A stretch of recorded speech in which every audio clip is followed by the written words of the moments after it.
उत्तर प्रदेश के लखीमपुर खीरी में मुख्यालय से करीब 7 किलोमीटर दूर कस्बा खीरी रेलवे हॉल्ट को स्टेशन में परिवर्तित और रेलवे स्टेशन पर बेहतर सुविधाएं मुहैया कराए जाने के साथ अधिक और नियमित ट्रेनों के संचालन की मांग की गई है। कस्बा खीरी में रेलवे हॉल्ट कभी रेलवे स्टेशन हुआ करता था, लेकिन बड़ी लाइन के परिवर्तन के बाद कस्बा खीरी का रेलवे स्टेशन हॉल्ट में तब्दील कर दिया गया, जिसके बाद रेलवे परिसर धीरे धीरे खंडहर का रूप लेता गया। ऐसे में एक बार फिर कस्बे के लोगों ने रेलवे हॉल्ट को स्टेशन में तब्दील किए जाने और रेलवे स्टेशन पर यात्रियों को बेहतर सुविधाएं मुहैया कराने की मांग करता हुआ पत्र रेल मंत्री समेत संबंधित अधिकारियों को लिखा है।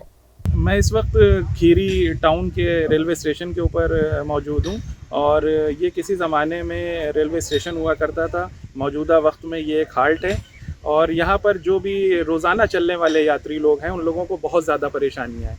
जैसे कि जो भी ट्रेनें आती हैं उनका समय पे आना ना आना सबसे बड़ी दिक्कत। दूसरी चीज़, यात्रियों को यहाँ के ऊपर मौजूदा जो वो टिकट लेने के लिए जाते हैं तो उनको समय पे टिकट नहीं मिल पाता है। और टिकट के साथ साथ जो यहाँ के ऊपर और भी सारी चीज़ें हैं, यात्रियों को बैठने की व्यवस्थाएँ वो भी बहुत ख़राब हैं, जर्जर हालत है। जैसे कि आप देख सकते हैं यहाँ के ऊपर हमारे पीछे जहाँ पे हम लोग अपने घर की फ़ीमेल्स को बिठालना चाहते हैं तो वहाँ के ऊपर जो कभी बैठने के लिए तैयारी नहीं होती, क्योंकि ना वहाँ पे सीट है और ना वहाँ के ऊपर कोई पंखा लगा है, ना किसी तरीके की लाइट की व्यवस्था है। दिन में आने में ये हालात हैं तो रात के आप कुछ समझ सकते हैं कैसे हालात होंगे। 80,000 की आबादी वाले क्षेत्र में रेलवे स्टेशन होने के बजाय इसको हाल्ट बना दिया गया है। खीरी टाउन की मैं बात कर रहा हूँ और मौजूदा जो भी लोग यहाँ के ऊपर मौजूद रहते हैं उनको बहुत सारी दिक्कतें, बहुत सारी परेशानियाँ होती हैं। ट्रेनों की व्यवस्थाएं बहुत चौपट हैं और उसके अलावा जैसे हम लोग रोज़ाना सफ़र करते हैं तो उन सफ़र में भी हमारे यात्रियों को बहुत ज़्यादा परेशानियाँ और दिक्कत होती है। जैसे कि आप देख सकते हैं हमारे पीछे कुछ लोग मौजूद हैं, यहाँ पे सीटें कुछ नहीं मौजूद हैं। उसके अलावा जो लोग यहाँ पे हैं वो पेड़ के साए में खड़े हैं और अपना वक्त बिता रहे हैं और इंतज़ार कर रहे हैं कि कब ट्रेन आएगी और मैं सफ़र करूँगा। अक्सर लखनऊ में रहता हूँ, मैं यहाँ आता हूँ, मगर बहुत अजीब लगता है। दिल से रोना आ जाता है कि ये स्टेशन पहले था, अब हाल्ट हो गया है। या जब छोटी लाइन थी, जब बड़ी लाइन हुई है तब प्रदर्शन हुआ है। कल बाज़ार में हुआ था, कई लोग, पूरे कस्बे के लोग एकत्र हुए, धरना प्रदर्शन हुआ, मगर कोई सुनवाई नहीं हुई। और यहाँ बैठने के लिए सीटें नहीं हैं, मुश्किल से 3 सीटें हैं और 80,000 की आबादी है। 80,000 की आबादी में 3 सीटों पे कितने लोग बैठेंगे? और अक्सर यहाँ टिकट भी नहीं मिलते हैं। और कल बिस्वा है, बिस्वे में अक्सर देखिएगा मुश्किल से 50 टिकट होंगे और यात्री होंगे करीब 30,000 35,000, क्योंकि कल बिस्वे का मेला यहाँ है। बहुत पब्लिक बाहर से ज़ायरीन आते हैं और आग का मातम होता है और ताज़िए रखे जाते हैं, तो बहुत दिक्कत है। तो यही हमें गुजारिश है DRM और रेल मंत्री जी से कि इसको फिर से स्टेशन का दर्जा दें। व्यवस्थाएं बहुत बेकार हैं, क्योंकि छत है। बरसात में एक दिन हम जा रहे थे लखनऊ तो पूरी टपक रही थी, पूरी यात्री जो है उसी के अंदर भरे थे, मगर वो टपक रही थी। और 3 शेड खाली 2 पड़े हैं, शौचालय भी नहीं है और जंगल भी है अक्सर।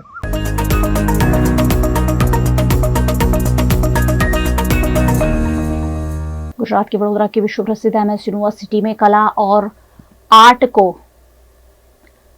संगीत को बढ़ावा देने के लिए विभिन्न आयोजन हमेशा ही किए जाते रहे हैं। इसी के तहत गायन विभाग द्वारा आगरा और ग्वालियर घराने के ख्यातनाम ख्याल गायक प्रोफेसर समीर दुबड़े का एक विशेष व्याख्यान आयोजित किया गया, जिसमें वॉइस कल्चर और भारतीय संगीत पर जानकारी दी गई। इस मौके पर उपस्थित संगीत विभाग के अध्यक्ष डॉक्टर राजेश केलकर ने स्वागत प्रवचन में गायन विभाग की विभिन्न गतिविधियों के बारे में जानकारी भी दी। प्रोफेसर समीर दुबड़े ने प्रसिद्ध राग बिलास खानी, तोड़ी माँ आलाप और छोटे ख्याल की बंदिश मानो मोरी बात बनवारी गाकर सभी श्रोताओं को मंत्रमुग्ध किया। साथ ही उन्होंने सभी गायकों के लिए आवश्यक आवाज साधना के आवश्यक पहलुओं पर छात्रों को जानकारी दी। आवाज साधना के लिए आवश्यक शरीर का पोस्चर, सांस लेने की योग्य रीत, शब्द उच्चार, गायन में गीत के उच्चार, रियाज का समय, रियाज की रीत, गुरु के सानिध्य जैसे विभिन्न पहलुओं पर उन्होंने छात्रों को जानकारी दी। भारतीय राग संगीत के दास ठाठ में कुल 15 प्राथमिक अलंकार का अभ्यास प्रतिदिन करने का आग्रह उन्होंने छात्रों से किया। उन्होंने कार्यक्रम का अंत बिलावल राग का सरगम गीत राग यमनी, बिलावल और भैरवी गाकर किया।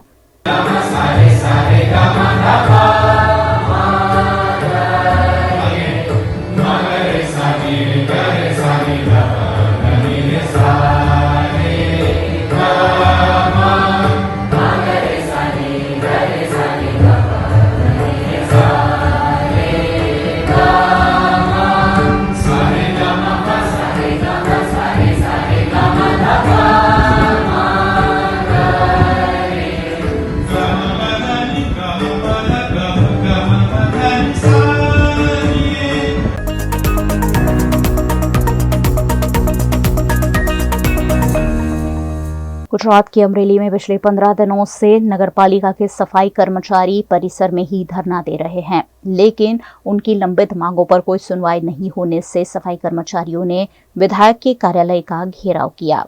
बड़ी संख्या में सफाई कामदारों ने कर्तव्यम कार्यालय पहुंचकर भारतीय जनता पार्टी के खिलाफ नारेबाजी करते हुए अपनी मांगे सरकार तक पहुंचाने की कोशिश की, जिसके चलते पुलिस काफिला भी मौके पर पहुंचा। कर्मचारियों के कार्यालय पहुंचने से पहले ही विधायक कौशिक वेकरिया वहां से चलते बने।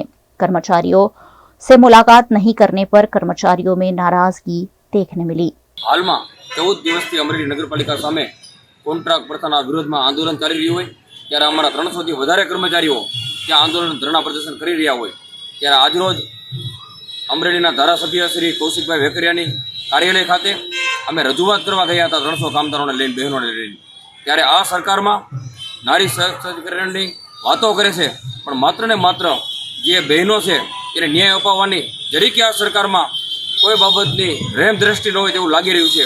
ત્યારે નારી શક્તિ આટલા આંદોલન કરતી હોય પોતાના હક અધિકાર માટે, ત્યારે તેનું શોષણ થઈ રહ્યું હોય તેનો અવાજ સાંભળવા માટે આ સરકાર આટલા કામ કરી રહી હોય તેવું લાગી રહ્યું છે। ત્યારે આજે 300થી વધારે મહિલાઓ ત્યાં રજૂઆત કરવા ગઈ હતી ધારાસભ્યશ્રીને, તો ધારાસભ્યને અગાઉ જાણ થતાં તરત તેમની કાર્યાલયથી નીકળી ગયા હતા અને અમે તેમના પીએ સાથે વાત કરી કે અમને અત્યાર સુધીમાં હજી કોઈ તમારી રજૂઆત કે અરજી કે આવે તો આપો। એટલે અમે તેમને કીધું કે મેં ધારાસભ્યશ્રીને અને આપણી કચેરી ખાતે 4 વખત અમે લેખિત પત્ર આપેલા છે। गुजरात के वडोदरा के शैसव स्कूल में ट्रैफिक मैनेजमेंट के अंतर्गत ट्रैफिक अवेयरनेस फैलाई गई। छोटे छोटे बच्चों को भी ट्रैफिक के प्रति जागरूक करने की एक विशेष पहल वडोदरा के शैसव स्कूल में की गई, जिसमें स्कूल प्रबंधन द्वारा छात्रों को ट्रैफिक अवेयरनेस पर जानकारी दी गई। वही जानकारी स्कूल के छात्रों ने अपने पेरेंट्स को भी दी। अक्सर अभिभावक ट्रैफिक के नियमों का पालन नहीं करते हैं, ऐसे में बच्चों के जरिए उन तक ट्रैफिक अवेयरनेस का संदेश पहुंचाने की उम्दा पहल शैसव स्कूल में की गई, जहां बच्चों ने ही ट्रैफिक के नियमों को अपने अभिभावकों तक पहुंचाया। I shall always try to be worthy of it. I shall respect to my parents, teachers, and all my elders, and treat everyone with courtesy. To my country and this people, I pledge my devotion. India will be prosperity, alone my happiness. Today, Saisha students are here. They are doing traffic management campaigning. So today's my slogan is safe drive can save life. So do safe drive. Don't go on wrong side. Use helmet and use the traffic rules. We are hosting a campaign of traffic management rules. आज हम सब ने council member मिलके आज एक campaign किया था school के बाहर, जहां पर सेफ्टी रूल्स के बारे में हमने एक मैसेज दिया था। जो लोग रॉन्ग साइड से आते हैं, थोड़े रास्ते के लिए रॉन्ग साइड से आते हैं, अपनी जान खतरे में देते हैं, उन सबको ये मैसेज है कि प्लीज सेफ्टी रूल्स फॉलो कीजिए, राइट साइड से अपने हेलमेट पहनिए, सारे रूल्स फॉलो कीजिए। आज हम काउंसिल मेंबर ने मिलकर सबको ये मैसेज दिया है कि प्लीज ये रूल्स को फॉलो कीजिए, हेलमेट पहनिए और सेफ्टी को फॉलो कीजिए।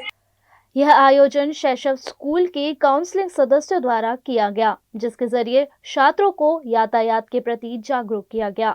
स्कूल के इस आयोजन पर एकेडमिक डायरेक्टर और प्रिंसिपल एन.के. सिन्हा ने जानकारी दी। शैसव स्कूल के विद्यार्थियों ने एक संदेश दिया है हमारे वडोदरा के निवासियों को दैट ट्रैफिक रूल का पालन करना निहायत ही आवश्यक है। बच्चों के इस कैंपेन में हम लोगों ने यह प्रयास किया है कि प्रत्येक व्यक्ति ट्रैफिक के बनाए हुए रूल का बिल्कुल पालन करें और आने वाले असामयिक जो घटनाएं होती हैं, दुर्घटनाएं होती हैं, उससे वो बचें। बच्चे हमारे इस कैंपेन में आज से शुरुआत उन्होंने की है और आने वाले एक वीक तक, एक सप्ताह तक हमारे बच्चे इसी प्रकार से इस कैंपेन को आगे बढ़ाते रहेंगे और हमारी कोशिश रहेगी कि ये अवेयरनेस पूरे समाज में फैले ताकि आने वाली संतति और आने वाला जनरेशन भी इन चीज़ों को समझते हुए ट्रैफिक रूल का पालन करना सीखे। इसमें जो अभिभावकों का सहयोग है उसे हम सराहते हैं और यह भी बताना चाहते हैं कि कालांतर में हम ऐसे ही बहुत सारे संदेश समाज को देते रहेंगे ताकि शैशव के विद्यार्थी अपने एक यूनिक प्रपोजिशन के साथ वडोदरा में एक नई ऊंचाई कायम कर सकें।